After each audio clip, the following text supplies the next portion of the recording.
আলহামদুলিল্লাহ। তো আসসালামু আলাইকুম। আমরা আজকে রসায়নের আরেকটি ক্লাসে হাজির হয়েছি, যেটি হচ্ছে নবম দশম শ্রেণীর রসায়ন। তো আজকে যে অধ্যায়টি আমরা দেখব, প্রিয় শিক্ষার্থীবৃন্দ, এটি হচ্ছে পদার্থের অবস্থা।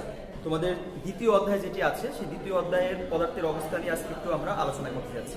আজকে যে বিষয়গুলো দেখতে চাচ্ছি সেগুলো আমি এখানে আগে থেকে লিখে রেখেছি। দেখো, প্রথমে আমরা পদার্থ কি সেটি আলোচনা করব, পদার্থের প্রকারভেদ আলোচনা করব, পদার্থের কি কি অবস্থা আছে সেগুলো একটু দেখব, কণার গতিতত্ত্ব, ব্যাপন এবং ব্যাপন হার, এই কয়টা টপিক আজকে আমরা কি করব, আলোচনা করব। আশা করি তোমরা মনোযোগ সহকারে দেখবে।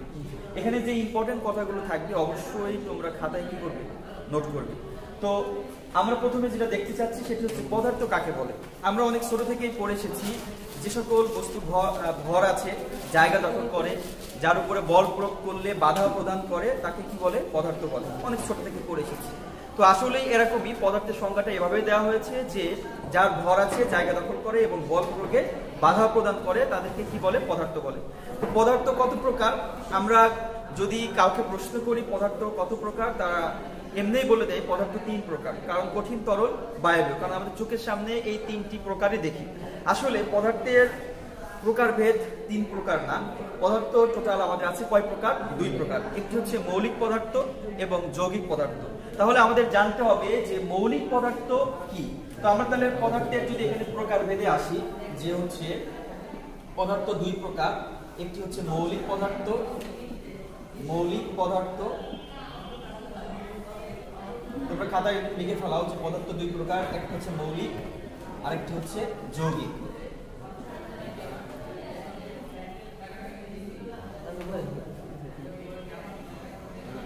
মৌলিক পদার্থ আর যৌগিক পদার্থ। তাহলে আমরা যেটা বুঝলাম, পদার্থ দুই প্রকার, মৌলিক এবং যৌগিক। এখন আমাদের জানতে হবে মৌলিক পদার্থ কাকে বলে, বা মৌলিক পদার্থ কি এবং যৌগিক পদার্থ কি। তো মৌলিক কথা শুনলেই কিন্তু আমরা সাধারণ পড়েছি গণিতে মৌলিক সংখ্যা, মনে আছে তোমাদের? মৌলিক সংখ্যা আমরা দেখেছিলাম কি, যে সকল সংখ্যার এক এবং ওই সংখ্যা ছাড়া কি ছিল না, উৎপাদক ছিল না। তার মানে ওই সংখ্যাকে আর কি করা যাইতো না, ভাগ করা যাইতো না। পদার্থটাও এরকম, বিশেষ করে সকল সংখ্যা আর কি অন্য কোনো সংখ্যায় ভাগ করতে পারে না। অন্য কথা আমরা বলতে পারি যে পদার্থের ভিতরে অন্য কোনো মৌলিক পদার্থ থাকে না। তাহলে কি হলো, মৌলিক পদার্থের একটা নির্দিষ্ট কি আছে, সত্তা আছে, একটা বৈশিষ্ট্য আছে, যেই বৈশিষ্ট্যর কারণেই এগুলোকে কি বলা হয়, মৌলিক পদার্থ বলা হয়। তাহলে সেই বৈশিষ্ট্যটা কি, সেই বৈশিষ্ট্যটা হচ্ছে মৌলিক পদার্থ যদি আমরা ভাঙতে থাকি, সে এক সময় অনেক ক্ষুদ্র ক্ষুদ্র হওয়ার পরেও আমরা কি পাবো, ওই পদার্থটাই পাবো বা ওই বৈশিষ্ট্যটাই পাবো। এই জন্য এটাকে বলা হয়েছে কি, মৌলিক পদার্থ, যার ভিতরে একটি নির্দিষ্ট কি আছে, বৈশিষ্ট্য আছে, বৈশিষ্ট্য আছে।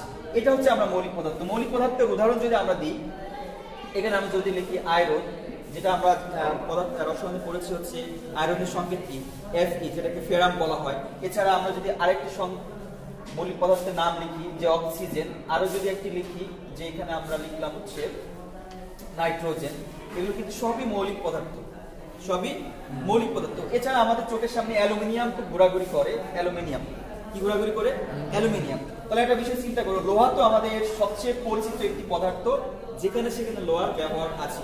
তো লোহাকে যদি আমরা ভাঙতে থাকি, তোমরা বিভিন্ন দোকানে দেখছো লোহা কাটা হয়, লোহা কাটার সময় কি ছোট ছোট লোহার অংশ পাওয়া যায় না, এগুলো কি লোহায় থাকে না অন্য কোনো পদার্থে রূপান্তরিত হয়, এগুলো কিন্তু লোহায় থাকে না।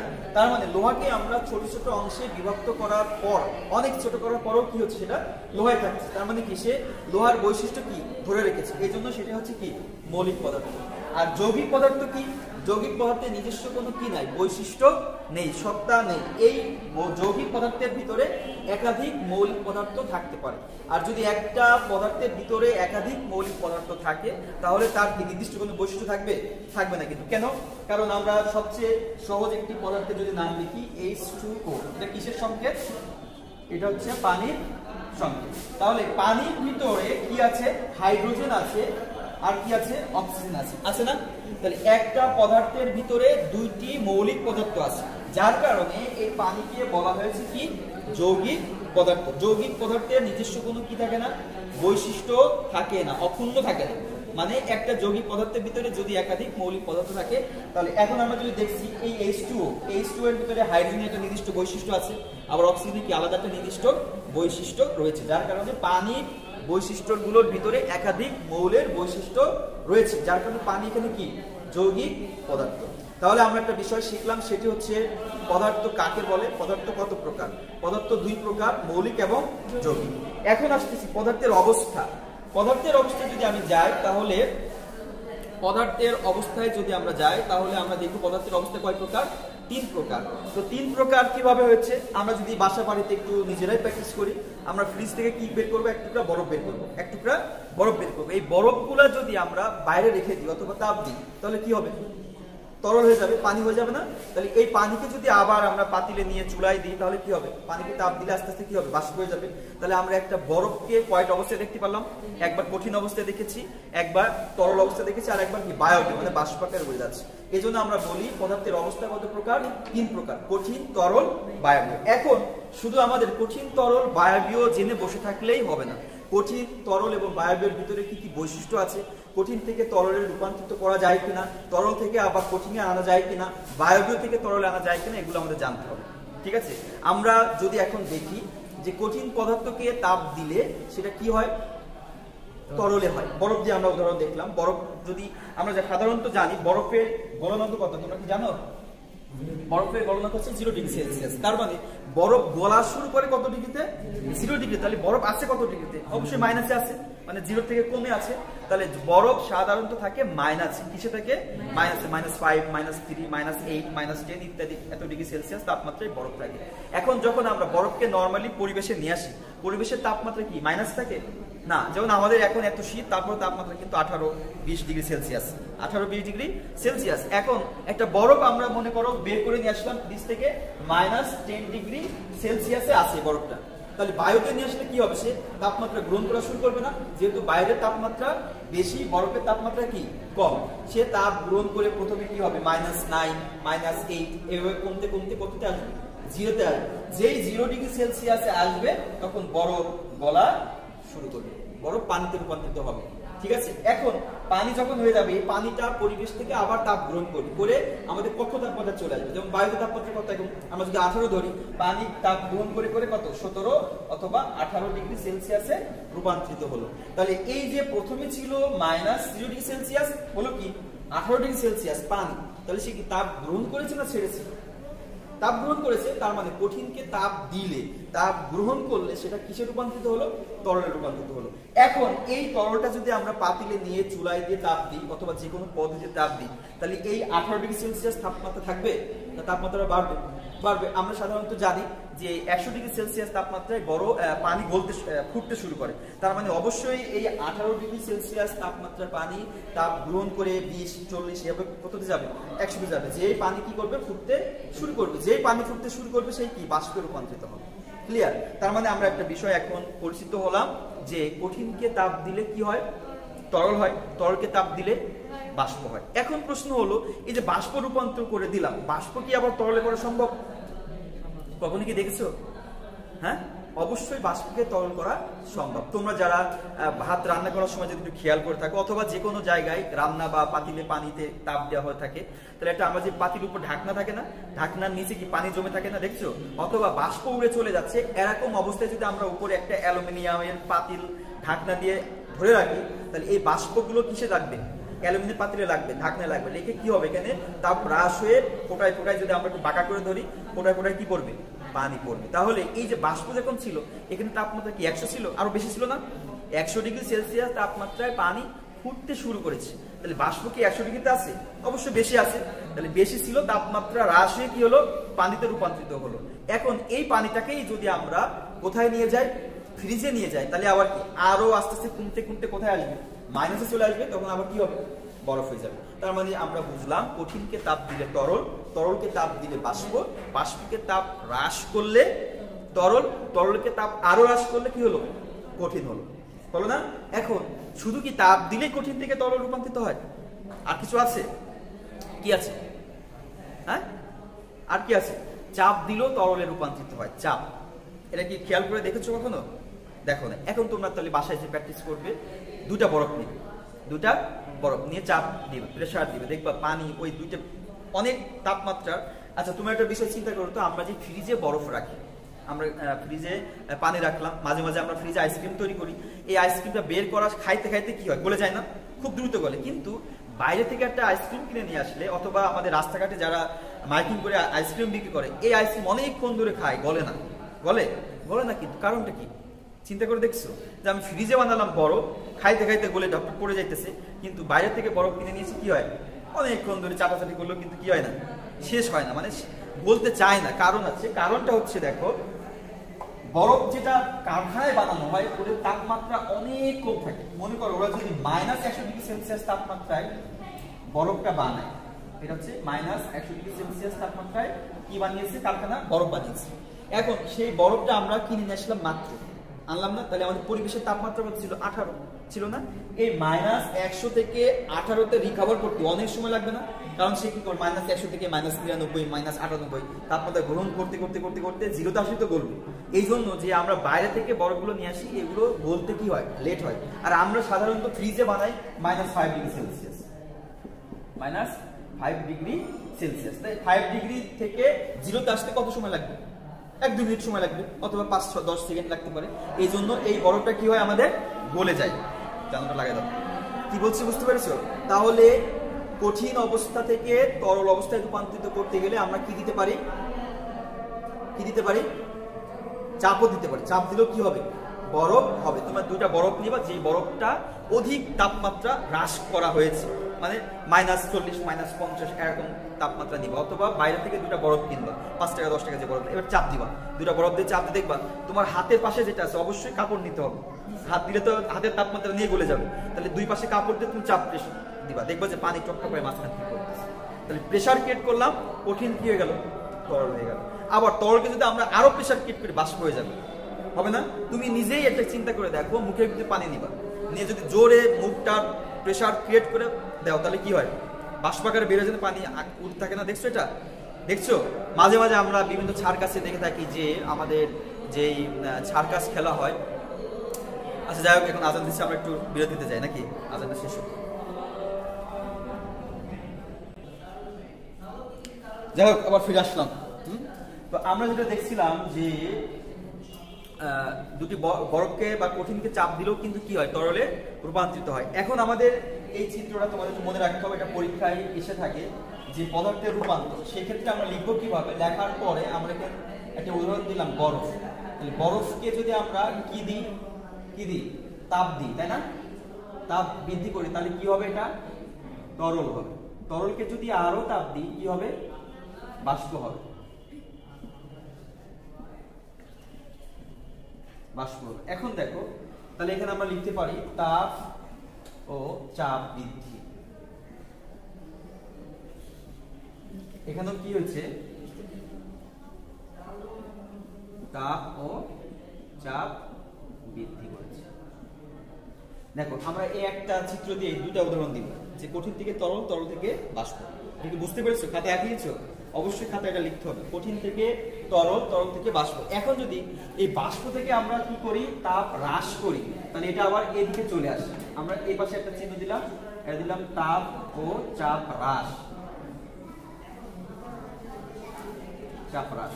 একই রকম ভাবে এদিকে আমরা দিতে পারি তাপ ও চাপ হ্রাস। তাহলে কঠিন থেকে তাপ এবং চাপ বৃদ্ধি করলাম, তরল হলো, তরলকে তাপ ও চাপ বৃদ্ধি করেছে, বাষ্প হয়েছে। একই রকম ভাবে বাষ্পকে তাপ চাপ কি করে দিয়েছি, হ্রাস করে দিয়েছি, তরল হয়ে গেছে। তরলকে তাপ চাপ হ্রাস করে দিয়েছি, আমাদের হয়েছে কি, কঠিন। এটা হচ্ছে কঠিন পদার্থের অথবা পদার্থের রূপান্তর। এখন আরেকটি বিষয় আমরা দেখবো, এটা লেখা শেষ হলে, যে কঠিন পদার্থের আন্তঃআণবিক শক্তি অথবা আন্তঃআণবিক দূরত্ব, কঠিন, তরল, বায়বীয়। এই দুটা বিষয় আমাদের দেখা অনেক জরুরি, কারণ আন্তঃআণবিক শক্তি এবং আন্তঃআণবিক দূরত্ব দিয়ে আমরা কণার গতি তত্ত্বটা ব্যাখ্যা করতে পারবো।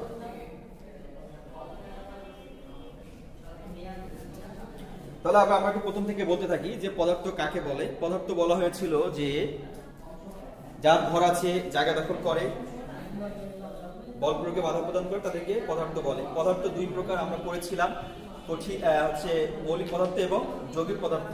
এছাড়া পড়লাম হচ্ছে পদার্থের অবস্থা তিনটি, কঠিন, তরল এবং বায়বীয়। দেখছি ক্লিয়ার, লেখা শেষ। আচ্ছা, এখন আমরা যেটা দেখবো সেটা হচ্ছে পদার্থের যে আন্তঃআণবিক শক্তি কাকে বলে, এটা একটু আমরা খেয়াল করি। মুছে দিলাম।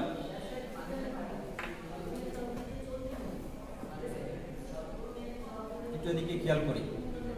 আমি একটি কঠিন পদার্থ আঁকানোর চেষ্টা করছি, যেখানে অণু পরমাণুগুলো একটার সাথে একটার অনেক কাছাকাছি আছে। তোমরা যে বসে রয়েছে, এটা কি যে টেবিল চেয়ার আছে, কাঠের যে টেবিলটা আমরা দেখতে পাচ্ছি, এই কাঠের টেবিলটা কি অনেক শক্ত মনে হচ্ছে না? এটা কি কঠিন না? এখানে একটার সাথে একটা কাঠের যে অণু পরমাণুগুলো আছে লেগে আছে না, যার কারণেই তো আমরা এর ভিতরে কোনো পেরেক অথবা কোনো কিছু পিন যদি ঢোকাতে চাই অনেক কি কষ্ট করতে হয়। কারণ কি, এর ভিতরে অণু পরমাণুগুলো অনেক কাছাকাছি। এরপরে কাছাকাছি থাকার পরও এর ভিতরে কি পিন ঢোকানো যায় না? ঢোকানো যায়। তাহলে ঢোকানো গেল কিভাবে? লোহার ভিতরে কি পিন ঢোকানো সম্ভব? সম্ভব না। কারণ কি, কঠিন, ওটা লোহা তো কঠিন, এর ভিতরে আন্তঃআণবিক ফাঁক দূরত্বটা অনেক কম, মানে অণু পরমাণুগুলো একটার সাথে একটা প্রায় সাথে সাথে লেগে আছে, যার কারণে পিন ঢোকানো সম্ভব হয় না। প্রায় ঢোকানো যায়, কিন্তু ঢোকানো প্রায় অসম্ভব। কিন্তু কাঠের ভিতরে কিন্তু আমরা কি করতে পারছি? পেরেক অথবা তার কাটা ঢোকাতে পারছি। কারণ কি, এর ভিতরে একটু হলেও ফাঁক আছে। যখন এরকম হচ্ছে এই অণু পরমাণুগুলো একটার অনেক কাছাকাছি আছে, এটা কাছাকাছি আছে কি এমনিতেই? এমনি অবশ্যই কোনো কারণে আছে, আছে কি না? তাহলে কারণটা কি, এই অণু আর পরমাণু বা দুইটা অণুর কথা যদি আমরা চিন্তা করি বা দুটি পরমাণুর কথা যদি চিন্তা করি, এরা দুটাকে অনেক আকর্ষণ করে আছে। একটা শক্তি এদের ভিতরে কি করে, কাজ করে, যে শক্তি বলে তারা অনেক কাছাকাছি থাকে, পাশাপাশি থাকে। এই যে শক্তির বলে অণুগুলো কাছাকাছি থাকে, সেই শক্তিকেই বলা হয়েছে আন্তঃআণবিক আকর্ষণ শক্তি অথবা আন্তঃকণা আকর্ষণ শক্তি অথবা আণবিক শক্তি, যে কোনো একটা আমরা বলতে পারি। ক্লিয়ার?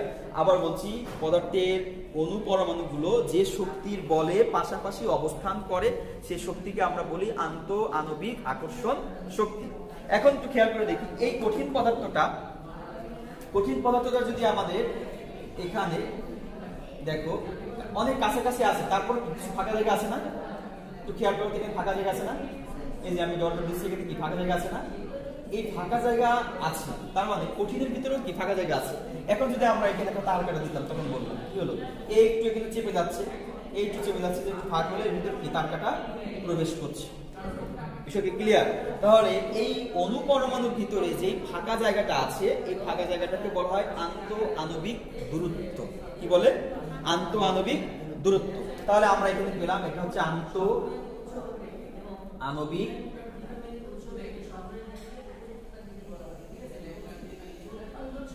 দূরত্ব। আর এই যে বলে তারা আটকায় আছে, এটাকে বলা হয় আন্তঃআণবিক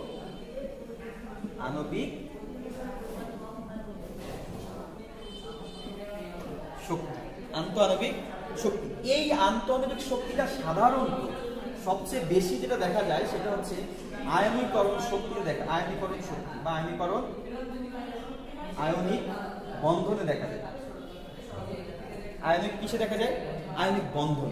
আমরা সামনে অধ্যায়ে গেলে আয়নিক বন্ধন শিখতে পারবো। তো আরেকটা আকর্ষণ বল আছে, আকর্ষণ শক্তি আছে, যেটাকে বলা হয় হচ্ছে ভ্যান ডার ওয়ালস আকর্ষণ শক্তি।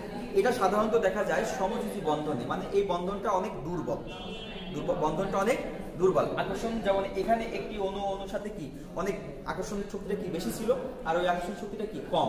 একটু কিছু আঘাত করলেই আকর্ষণ শক্তি ছিঁড়ে যায়, দূরে চলে যায়, এরকম। কিন্তু এটা কি আঘাত করলে যায় না। এই শক্তিটাকে বলা হয় আন্তঃআণবিক আকর্ষণ শক্তি, আর এটাকে বলা হয় দুর্বল ভ্যান ডার ওয়ালস শক্তি। ক্লিয়ার? এখন আমরা যেটা দেখবো সেটা হচ্ছে কঠিন, তরল এবং বায়বীয়, এদের ভিতরে আন্তঃআণবিক শক্তির কি পার্থক্য রয়েছে বা কিভাবে বৃদ্ধি পায় বা হ্রাস পায়। কঠিনে যেহেতু অণু পরমাণুগুলো একটা কাছাকাছি ছিল, তাহলে তাদের আন্তঃআণবিক শক্তি কি ছিল? বেশি ছিল। তরলের ভিতরে যদি আমরা দেখি, অণু পরমাণুগুলো একটু দূরে দূরে থাকে, যার কারণে এদের আন্তঃআণবিক আকর্ষণ শক্তি কি কম, আন্তঃআণবিক আকর্ষণ শক্তি কম। এখন যদি বায়বীয় একটা আমরা লিখি, তাহলে দেখো প্রায় এত দূরে দূরে থাকে, তার মানে কঠিনের অণু পরমাণুগুলো অনেক কাছাকাছি থাকে, যার কারণে আন্তঃআণবিক শক্তিটা বেশি। এখানে দূরত্ব কি কম না? দূরত্ব কম। এখানে আন্তঃআণবিক শক্তি কি কম, কারণ কি দূরত্ব বেশি, আর এখানে দূরত্বটা কি আরো বেশি, আন্তঃআণবিক শক্তিটা আরো কম। ক্লিয়ার? তার মানে কঠিনের ভিতরে অণু পরমাণুর ভিতরে কি আছে? দূরত্ব কম আছে, যার কারণে শক্তিটা বেশি, অথবা শক্তি বেশি থাকার কারণে দূরত্ব কম। যে কোনো একটা মনে রাখলে আমাদের হচ্ছে, এখানে হচ্ছে দূরত্ব বেশি বলে শক্তি কম, এখানে দূরত্ব আরো বেশি বলে শক্তি আরো।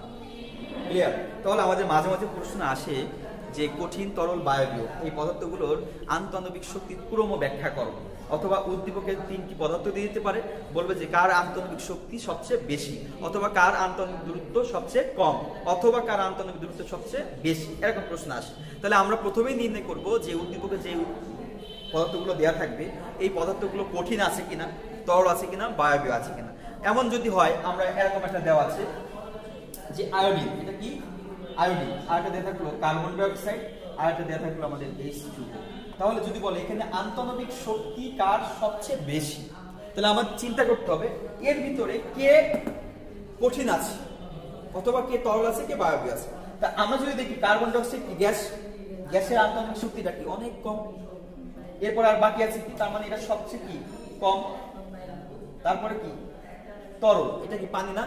এরপরে আয়োডিন কি হিসেবে থাকে, এটা কিন্তু আমাদের জানতে হবে। আয়োডিনটা কি হিসেবে থাকে, কে বলতে পারবা? আয়োডিন কঠিন হিসেবে থাকে। কি হিসেবে থাকে? কঠিন। যেমন আমরা লবণের ভিতরে আয়োডিন যুক্ত লবণ খাই, লবণে কি শক্ত থাকে না, কঠিন থাকে। তাহলে আয়োডিন কি হিসেবে থাকে? কঠিন। তার মানে আয়োডিনের আন্তঃআণবিক আকর্ষণ শক্তি সবচেয়ে বেশি, তার তুলনায় হাইড্রোজেনের কম, তার তুলনায় কার্বন ডাই অক্সাইডের আরো কম। বিষয় ক্লিয়ার? তাহলে আমাদের উদ্দীপক দেখতে হবে কোন কোন পদার্থ দেওয়া আছে, সেই পদার্থ কঠিন, তরল, বায়বীয় এই ভেদে আন্তঃআণবিক দূরত্ব এবং আন্তঃআণবিক শক্তি ব্যাখ্যা করতে হবে। ক্লিয়ার? বিষয় বুঝাইতে পেরেছি? তাহলে আমরা একটা বিষয় দেখেছি, আন্তঃআণবিক শক্তি দেখেছি, আন্তঃআণবিক দূরত্ব দেখেছি। এখন এই আন্তঃআণবিক শক্তি এবং দূরত্ব দিয়ে আমরা কণার গতিতত্ত্বটা ব্যাখ্যা করতে পারবো। কণার গতিতত্ত্ব ব্যাখ্যা করতে পারবো। দেখো কণার গতিতত্ত্বটা কি, বিভিন্ন কণার ভিতরে, পদার্থের ভিতরে কণাগুলো কিভাবে গতিশীল আছে এই তত্ত্ব নিয়ে বিভিন্ন বিজ্ঞানীরা বিভিন্ন সময় তত্ত্ব দিয়েছেন। এই তত্ত্বগুলো একত্রে করলে, ওই তত্ত্বগুলোকে একত্রে করলে এটাকে বলা হয় কণার গতি তত্ত্ব। কি বলেছি? বিজ্ঞানীরা বিভিন্ন সময়ে বিভিন্ন মানুষ কি করেছে, কণার গতি নিয়ে ধারণা দিয়েছেন, ধারণাগুলোকে একত্রে কণার গতি তত্ত্ব বলা হয়। যারা যা বলেছে মূল জিনিস কি একই, মূল জিনিস একই, সেই জন্য এটাকে বলা হয়েছে কি কণার গতি তত্ত্ব। এখন এই কঠিন পদার্থের ভিতরে ফাঁকা জায়গা আছে না? অনেক কম। ফাঁকা জায়গা আছে কিন্তু অনেক কম। তাহলে এই অনুপরমাণুগুলো এখানে দেখো এতটুকু ফাঁকা জায়গা আছে, আর এর আছে অনেক বড় ফাঁকা জায়গা। তাহলে এ কি ছোটাছুটি করতে পারে কতটুকু? এ আসতে পারে এতটুকু, অথবা এ আসতে পারে এতটুকু, এ যেতে পারে এতটুকু, যেতে পারে। আর এখানে এ নড়াচড়া করতে পারে কতটুকু? শুধু এতটুকু। তাহলে কঠিনের ভিতরে যেহেতু ফাঁকা জায়গা কম, সেই ক্ষেত্রে এ ছোটাছুটি করতে পারে কি কম। তাহলে কঠিনে জায়গা কম, ছোটাছুটি করতে পারে কম। তরলে জায়গা বেশি, ছোটাছুটি করতে পারে বেশি। বায়বীয়তে জায়গা আরো বেশি, ছোটাছুটি করতে পারে আরো বেশি। তাহলে কার সবচেয়ে গতিশক্তি বেশি হওয়ার কথা? বায়বীয়। কারণ কি? এর গতিশক্তি কম, জায়গা কম। এর জায়গা বেশি, গতিশক্তি আরেকটু বেশি। এর জায়গা আরো বেশি, সে আরো বেশি কি করতে পারে? ছোটাছুটি করতে পারে, গতিশক্তি বেশি। বুঝাইতে পেরেছি?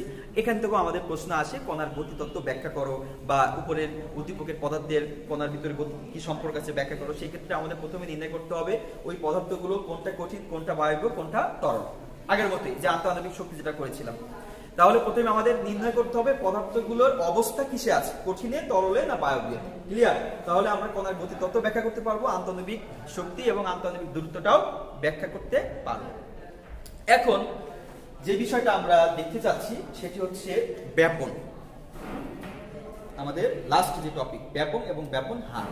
ব্যাপন, ব্যাপনের যদি আমরা একটু সংজ্ঞা দিতে চাই, প্রথমে বলি যে আমরা যদি একটা সেন্টের বোতল অথবা আতরের শিশি, আমরা এখানে আতরের শিশির মাথাটা খুলে রেখে দিলাম, তাহলে কি হবে? আতরের ঘ্রাণ কি সব দিকে ছড়িয়ে পড়বে? পড়বে। এই আতরের ঘ্রাণ যে ছড়িয়ে পড়লো, এটার জন্য আমার কোনো কি কৃতিত্ব আছে? আমি কিছু করেছি? আমি কিছুই করি না, আমি শুধু মাথাটা খুলে রেখে দিয়েছি। দিলে কি হলো? আতরটা সব জায়গায় আস্তে আস্তে কি হয়েছে? ছড়িয়ে পড়েছে, পড়েছে না? তাহলে এই আতরটা যে একা একা ছড়িয়ে পড়লো, এই ছড়িয়ে পড়া যে একটা প্রক্রিয়া আছে, এই প্রক্রিয়াটাকে বলা হয়েছে ব্যাপন। তাহলে আতর ছড়িয়ে পড়লো, আতর কি ছিল? প্রথমে শিশির ভিতরে তরল ছিল না? আতর শিশির ভিতরে তরল দেখছো কখনো? দেখছো? আমরা কাছের যে বোতলগুলো দেখি তরল কি নড়াচড়া করে দেখা যায় আতর। আর বাইরে যখন যে ছড়াই পড়ে তখন কি তরল ছড়াই পড়ে না? কি হিসেবে ছড়াই পড়ে? বায়বীয় হিসেবে ছড়াই পড়ে। অথবা আমরা তরল যে দেখলাম বোতলের ভিতরে আছে, আর বাইরের পরিবেশটা কেমন? বায়বীয়। তাহলে কার ঘনত্ব বেশি? তরলের ঘনত্ব বেশি না বায়বীয় ঘনত্ব বেশি? বায়বীয় ঘনত্ব বেশি না তরলের ঘনত্ব বেশি? তরলের ঘনত্ব বেশি। ঘনত্ব মানে কি? ঘনত্ব সংজ্ঞা পড়ছো, সূত্র পড়ছো? ঘনত্বকে রো দ্বারা প্রকাশ করে। কি প্রকাশ করা হয়? রো। এটা হচ্ছে m/v। একক আয়তনের ভরকে ঘনত্ব বলে। তার মানে যেখানে ভর বেশি আয়তনের তুলনায় সেখানে কি ঘনত্ব বেশি। ক্লিয়ার? সেই ক্ষেত্রে আমরা দেখলাম তরলের ঘনত্বটা কি বেশি বায়বীয়ের তুলনায়। এখন যদি আমরা যে সেন্টের যে বোতল ছিল এই বোতলটা যদি আমরা খুলে দিই, তরল থেকে কি বাইরের দিকে ছড়াই পড়লো না? তার মানে তরলের ঘনত্ব বেশি, বায়বীয়ের ঘনত্ব কি কম। এজন্য ওই অণুগুলো অধিক ঘন স্থান থেকে কম ঘনের স্থানের দিকে কি ছড়িয়ে পড়লো, এবং এই ছড়িয়ে পড়াটা ছিল কি নিজে নিজে নিজে নিজে ছড়িয়ে পড়া। তোমাদের রসায়ন বইতে দেখবা সংজ্ঞা আছে স্বতঃস্ফূর্ত। কি আছে? স্বতঃস্ফূর্ত। বইটা বের করো, বইয়ের পেজ নাম্বার হচ্ছে 21। বইয়ের পেজ নাম্বার 21 বের করছো? দেখো লেখা আছে কোন মাধ্যমে কঠিন তরল ও বায়বীয় পদার্থের স্বতঃস্ফূর্ত ও সমানভাবে ছড়িয়ে পড়ার প্রক্রিয়াকে ব্যাপন বলে। পেয়েছো? যে কোনো মাধ্যমে স্বতঃস্ফূর্তভাবে ছড়িয়ে পড়া মানে কি নিজে নিজে ছড়িয়ে পড়ার প্রক্রিয়াকে বলা হয় ব্যাপন। তাহলে অবশেষে আমরা দেখতে পেলাম যে ব্যাপন একটা কি প্রক্রিয়ার নাম। ব্যাপন একটা প্রক্রিয়ার নাম যে প্রক্রিয়ায় কঠিন পদার্থ অথবা তরল পদার্থ অথবা বায়বীয় পদার্থ মাধ্যমে কি করে ছড়িয়ে পড়ে, নিজে নিজে ছড়িয়ে পড়ে। এই প্রক্রিয়াটাকে কি বলা হয়? ব্যাপন বলা হয়। এখন এই ব্যাপনের অনেক উদাহরণ আমরা দিতে পারি। যেমন এর আগে একবার আমি উদ্দীপক করেছিলাম এরকম প্রশ্ন যে একজন বাজার থেকে কাঁঠাল কিনে নিয়ে আসছে কাঁঠাল কিনে, গরমের সময় কাঁঠাল ওঠে না, তাহলে কাঁঠাল কিনে এসে বাসায় রেখে দিয়েছে। বাসায় রাখলে যেদিন এনেছে সেদিন কাঁঠালের গ্রানটা আমরা পাইনি।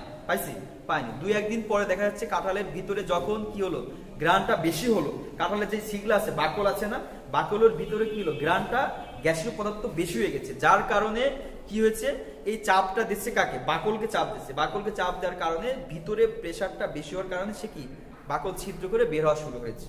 বাকল ছিদ্র করে বের হওয়া শুরু করেছে। শুরু যখন করলো এখানে দুটো ঘটনা ঘটেছে, আমরা সামনে ক্লাসে এটা দেখবো, নিঃসরণ দেখবো।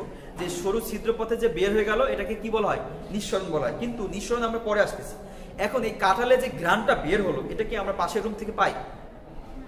কাঁঠালের ঘ্রাণ পাশের রুম থেকে পাই? ও মাথা ঝাড়াচ্ছে না, পায় না। তার মানে হলো ঘ্রাণ শক্তি অনেক কম। ঠিক আছে? ঘ্রাণ শক্তি আর কম। অবশ্যই আমরা কি পাশের রুম থেকে ঘ্রাণ পাই, তাহলে এই ঘ্রাণটা ছড়ায় আসলো না? এই ঘ্রাণটা কি বাতাস দিয়ে নিয়ে আসছিল? নিয়ে আসে নাই, তাহলে একা একা এসেছে। এই জন্য এই যে একা একা আসলো এই প্রক্রিয়াটার নামই হচ্ছে ব্যাপন। প্রক্রিয়াটার নাম ব্যাপন। একটা টপিক আমাদের বাকি আছে, ব্যাপন হার কি? ব্যাপন হার তোমরা দেখো, আমরা সাধারণত হার বলতে কি বুঝি? নির্দিষ্ট সময়ে কাজ করে একটা পরিমাণ, কে কত দ্রুত কাজ করতে পারলো নির্দিষ্ট সময়ে। কোন একটা গাড়ি অল্প সময় অনেক দ্রুত চলে গেছে, তার মানে কাজ করার হারটা কি বেশি। আবার কোন একটা গাড়ি অনেক বেশি সময়ে অনেক কম দূরত্ব গেছে, তার মানে কাজ করার হারটা কি ছিল? কম ছিল। আমরা মাঝে মাঝে যখন সিঁড়ি দিয়ে 5 তলা 7 তলায় উঠি, দেখি আমার সাথে দুইজন সে খুব দ্রুত উঠে গেছে 5 তলায়, আর আমি আস্তে আস্তে 1 মিনিট পরে আসছি, তাহলে আমার কি সিঁড়িতে ওঠার হারটা কি আমার কম, ক্ষমতাটা কম। যে তাড়াতাড়ি উঠেছে এর ক্ষমতাটা বেশি, সময় কম লেগেছে। তাহলে এই যে ছড়িয়ে পড়লো, যে পদার্থ যত দ্রুত ছড়িয়ে পড়বে তার ব্যাপন হার, ছড়িয়ে পড়ার হারটা কি বেশি হবে। তার মানে যেই ব্যাপন হারটা খুব দ্রুত ছড়িয়ে পড়লো তার ব্যাপন হার তত। এখন ব্যাপন হার কার বেশি হবে কার কম হবে আমরা কিভাবে জানবো? এই বিষয়গুলো আমি তোমাদের একটু দেখাই দিচ্ছি। এটা অবশ্যই খাতায় লিখতে হবে। ব্যাপন হার কিসের উপর নির্ভর করে? ব্যাপনের হার নির্ভর করে, 1 নম্বর হচ্ছে আণবিক ভর, 2 নম্বর হচ্ছে তাপমাত্রা। তাপমাত্রা বাড়ালে ব্যাপন হার বাড়ে। 3 নম্বর হচ্ছে, 3 নম্বরটা কি বলতে পারবা? আর কি হলে ব্যাপন হার বাড়তে পারে, ছড়িয়ে পড়তে তাড়াতাড়ি, কি বলতে পারবা? একটু আগে আমরা আণবিক দূরত্ব দেখে আসলাম না? আণবিক দূরত্ব বাড়লে, আণবিক দূরত্ব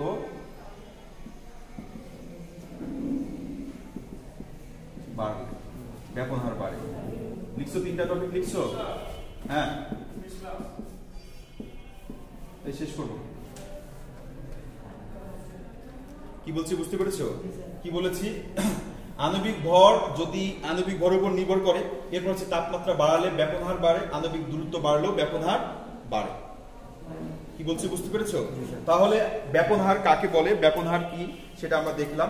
তো আণবিক ভরের ক্ষেত্রে তোমরা এই পাশে একটু লিখে রাখো, আণবিক ভর কমলে ব্যাপন হার বাড়ে। এখানে একটু দাগ দিয়ে লিখে রাখো, আণবিক ভর যার কম তার ব্যাপন হার বেশি, আর আণবিক ভর বেশি ব্যাপন হার কম। এই কথা লিখে রাখো। এই তিনটা টপিক আজকে আমরা শিখলাম। তিনটা টপিকের নেক্সট ক্লাসে আমরা ব্যাখ্যা করব খুব ভালোভাবে, সাথে নিঃসরণ থাকবে। প্রিয় শিক্ষার্থীবৃন্দ, আশা করি আপনারা খুব ভালোভাবে বুঝতে পেরেছেন যে টপিকগুলো বোঝানোর চেষ্টা করেছি। পদার্থের অবস্থা, কণার গতিতত্ত্ব, ব্যাপন এবং ব্যাপন হার। নেক্সট ক্লাসে আমাদের ব্যাপন হারের এই তিনটা টপিক বিশ্লেষণ করব। সেই বিশ্লেষণ ক্লাস পেতে হলে অবশ্যই কি করতে হবে, আমাদের সাথে থাকতে হবে। সাথে থাকতে হলে যে বিষয়টি করলেই নয়, না করলেই নয়, সেটি হচ্ছে চ্যানেলটিকে কি করতে হবে, সাবস্ক্রাইব করতে হবে। এবং ক্লাসটা সবার আগে পাওয়ার জন্য একটি বিষয় করতে হবে, সেটা হচ্ছে বেল আইকনটি অন করে দিতে হবে। সবার সুস্বাস্থ্য কামনা করে শেষ করতে চাচ্ছি। শেষ করার আগে আরেকটি কথা বলি, ক্লাসটা যদি ভালো লেগে থাকে অবশ্যই একটি লাইক এবং কমেন্ট করবেন। ধন্যবাদ সবাইকে। আসসালামু আলাইকুম।